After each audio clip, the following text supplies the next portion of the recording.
Good morning, AGCS community of readers. Mr. Delphin here and Ms. Delgado. We're continuing to read A Boy Called Bat, and we're up to chapter 20, Problems. So without further ado, let's get to our story. Earth to Bat, Mr. Grayson said. Bat looked up. He had been staring at his math work in front of him, but he hadn't been doing the problems. Usually, Bat liked math problems because he was good at them and they made sense. Usually, Bat asked for extra math problems when he was done with his regular math problems. But today, Bat didn't feel like doing the regular math problems, even though they were easy. Today, all Bat could think about was the time that was passing very quickly, and that he still hadn't heard back from Dr. Jerry Drago, world skunk expert. "You look like you're having a hard time focusing today, Bat," said Mr. Grayson. "I'm not having a hard time focusing," said Bat. "Let me rephrase that. You look like you're having a hard time focusing on your schoolwork today, Bat." "Yes," said Bat. "I am focused on something else." "He can't think about anything other than that stupid baby skunk," said Luca. "Thor isn't stupid," Bat said. He felt his throat grow tight with anger. "Once my dog got sprayed by a skunk when we were camping," Israel said.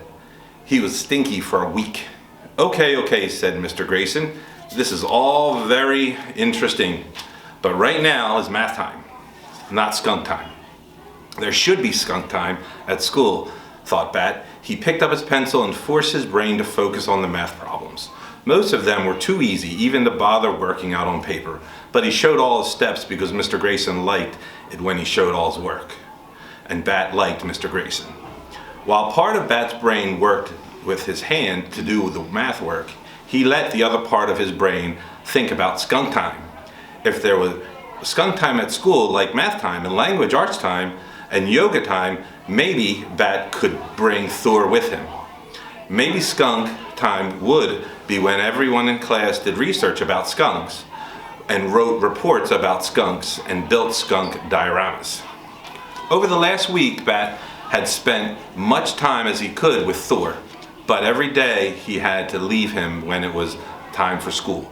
The kit's fur was growing all over, fuzzy wild black hair with bright white stripe down the center, from the tip of his nose to the tip of his tail. But he was still small enough to fit curled into a little ball in Bat's two hands. And he'd had plenty of time to spend with Thor because Janie had barely spoken to him since the pajama top incident. She spent all of her time in her room practicing the Off With Her Head song for her Queen audition and going over to Ezra's house. Now and every other Friday was coming, and Bat would have to go with Janie to Dad's house. Even worse, no matter how much Bat begged and pleaded and bounced up and down, no matter how clearly he explained to Mom why she should change her mind, Thor would not be going to Dad's house with Bat and Janie. This every other Friday meant that Thor had already spent 2 weeks living with Bat and his family. And if Bat didn't find a way to change Mom's mind, in 2 more weeks, Thor would be leaving for the rescue center. "Thor will be fine, Bat," Mom had said. "Lawrence is going to take him for the weekend." It wasn't that Lawrence couldn't do a good job of taking care of animals, Bat thought as he finished the last row of math problems. It wasn't that Bat didn't trust Lawrence. It was just that, well, Bat didn't want anyone else taking care of the skunk kit. What if Lawrence did a better job? What if Thor was happier at Lawrence's house than at their house? And even if Lawrence was trustworthy, no one was perfect. What if Lawrence put the animal carrier on the top of his car while he unlocked the door, and then he forgot it was up there and he drove away? What if Lawrence went out to get some ice cream and didn't remember to lock the door to his house, and someone broke into it and stole Thor? Even if everything went just right, at the end of the weekend they would be 2 days closer to Thor leaving them forever. Just thinking about that made Bat feel queasy, like he'd been jumping on a trampoline with a stomach full of pizza. "Bat," said Mr. Grayson, "do you need to take a little break?" Bat stopped tapping his heels under the table. He pulled the neck of his t-shirt, which he'd been sucking on in the way he sometimes did when he felt nervous, out of his mouth. He set his pencil down. "Yes, please," he said. In the back of the room, Baby Cake sat placidly licking a light pink wheel of salt. Her ears flopped to the sides in relaxation. Bat wished that he felt as calm as Baby Cake's looked. He climbed into her enclosure and sat crisscross beside her, scratching behind her ears and thinking about the weekend.